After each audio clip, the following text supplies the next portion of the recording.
Welcome everybody to Krystal, Kyle and Friends. I know we're in a wee bit of a different scenario, but the election threw us for a loop this week, and we've been very busy. We did the 5.5-hour live stream for election night, and then the next day in the morning we did our shows and laid everything out. And so now we're in. We're coming to you from my parents' office. That's where we are. That's exactly where we are. So. Thank you, Mom and Dad, for letting us use the space. Thanks, Mom.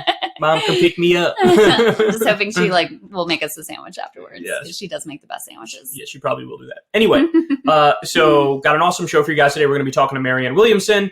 Really interesting to hear from her for the simple reason that she is kind of like the conscience of the left in a sense that, you know, I think that's well said. Even somebody like me who's now accused of being a Biden bro, not illegitimately, you know, you want a real moral guiding core. Like, here's where we really should go, not just the, hey, Jack, I tripped over my dick and did some decent things type stuff. You know what I'm saying?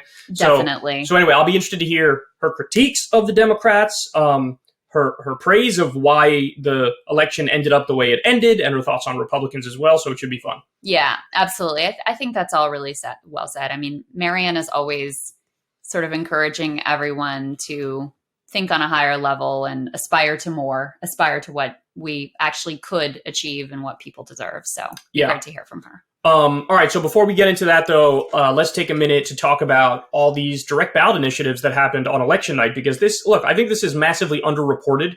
You guys know I'm a big fan of direct ballot initiatives.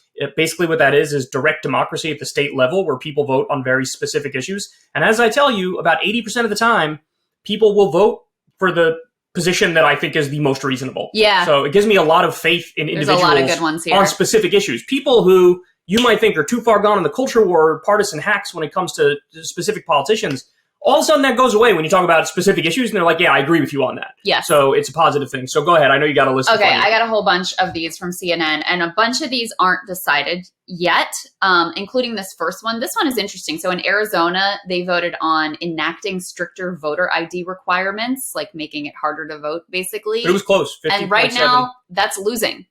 It isn't decided yet, but that is losing right now, 50.7 to 49.3. And just to make a comment on that real quick. So here's the issue on this one. Yeah. Intuitively, people like the way it sounds. Right. Like, hey, you need an ID to fucking drive. Why shouldn't you need an ID to vote? Right, exactly. Which is why I'm actually surprised that they have a shot at prevailing here. Me too. So we'll see where the results end up. But I'm actually surprised it's even close. Me too. Because again, the intuitive feeling, any normie is like, yeah, why wouldn't you need an ID to vote? But what people don't realize is it literally is a ploy just to suppress the vote. Yes. To make it so poor people... So apparently people do realize that.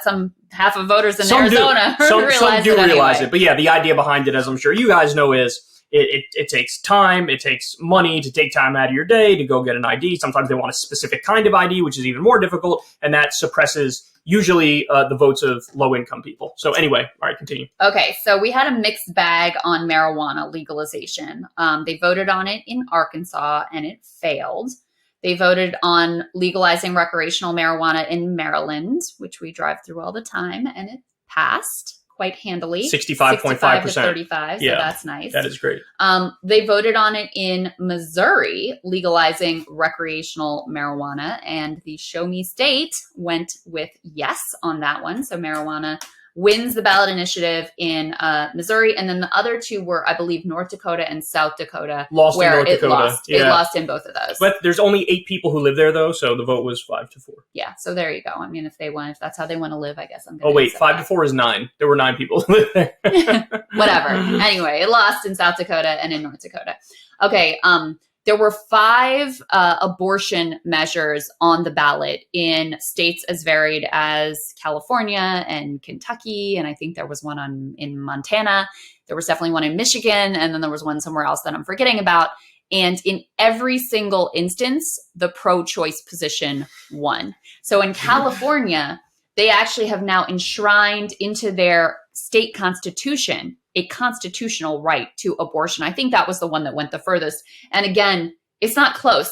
Right now, there's still a lot of the vote. There's still half the vote out in California. They need to get their act together. But anyway, where it stands right now is 65% yes and 35% no.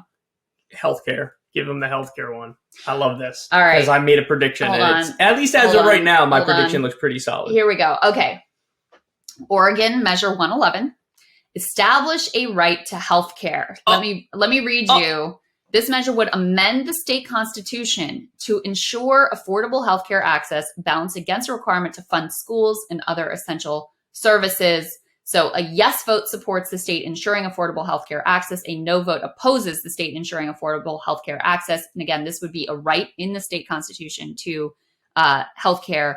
It is narrowly up right now. 80% of the vote in, 50.3% say yes, 49.7% say no, and the margin is about 8,000 votes between separating those two right now. And let me just point out, the way they worded that is weaselly as hell, and even with it being weaselly, you're slightly edging it out for the yes column. So I think that's positive. And by the way, I predicted when it was down, it was like, whatever, 51-49 for the no position, with like 61% of the vote counted. And I was like, I bet that one's going to go the other way. So anyway, I'm right, at least as of right now. That could go wrong, though. You had a couple of California ballot initiatives to legalize sports betting on tribal lands and to legalize online sports betting. And those are overwhelmingly,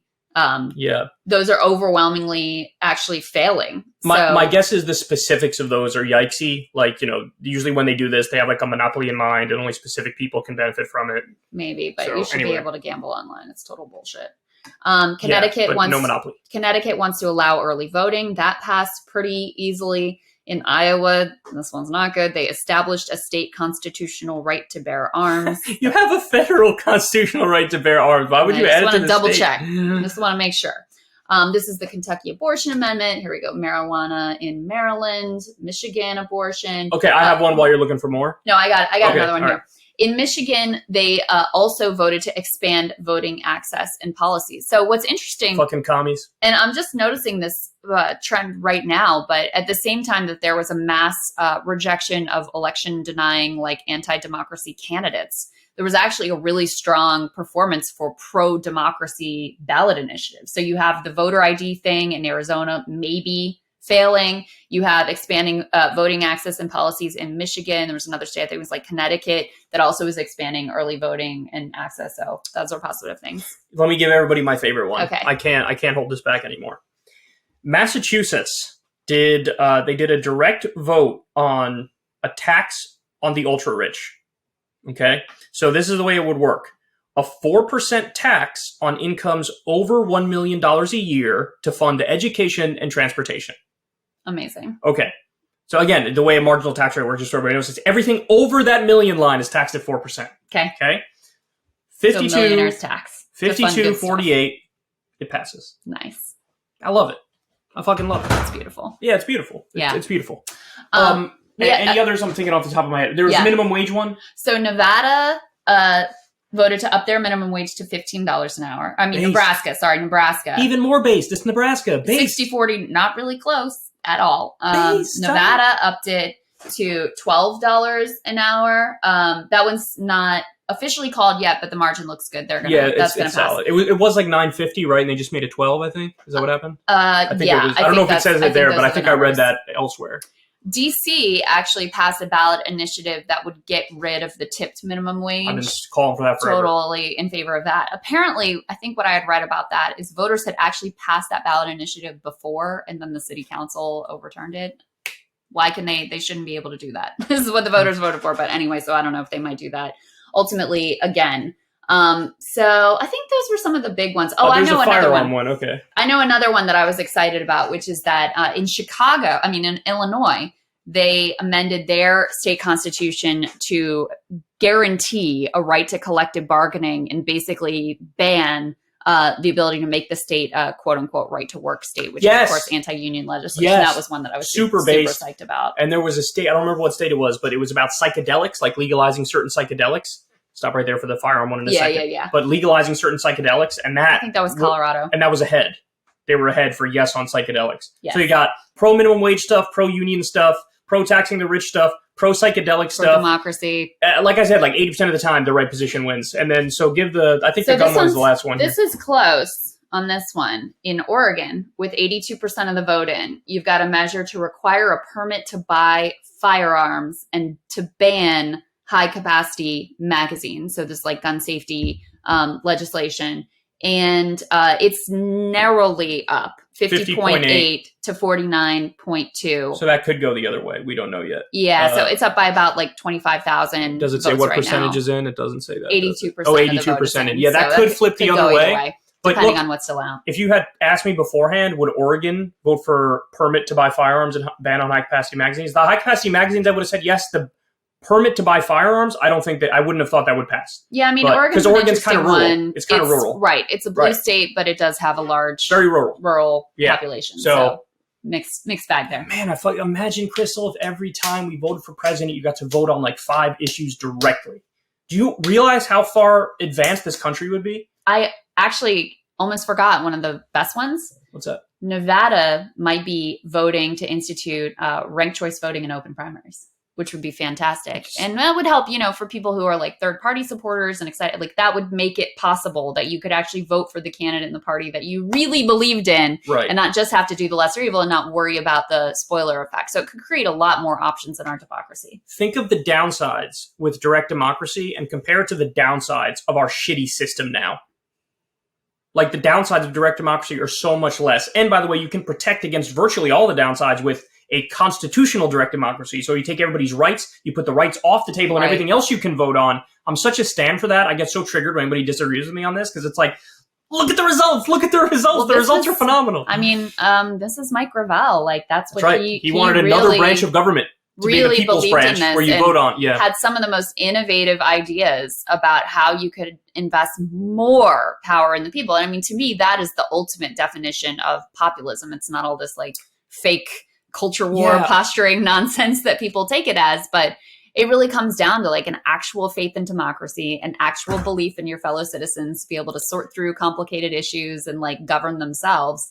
And, that's largely absent oftentimes from our country. And what I love about this is just how practical and pragmatic it is. It's not hard to conceptualize. It's not hard to grasp. It's not hard to implement. It's not like some pie in the sky, like Viva la Revolution bullshit.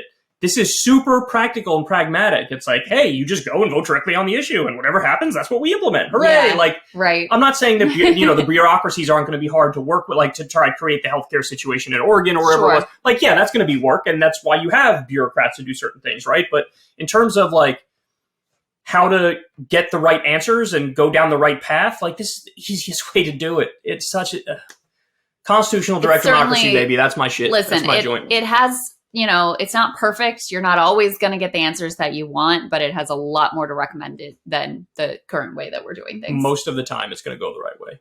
If you want to see me and Krystal Ball interview legends like Noam Chomsky, Cornel West, and more, subscribe to Krystal, Kyle, and Friends on Substack.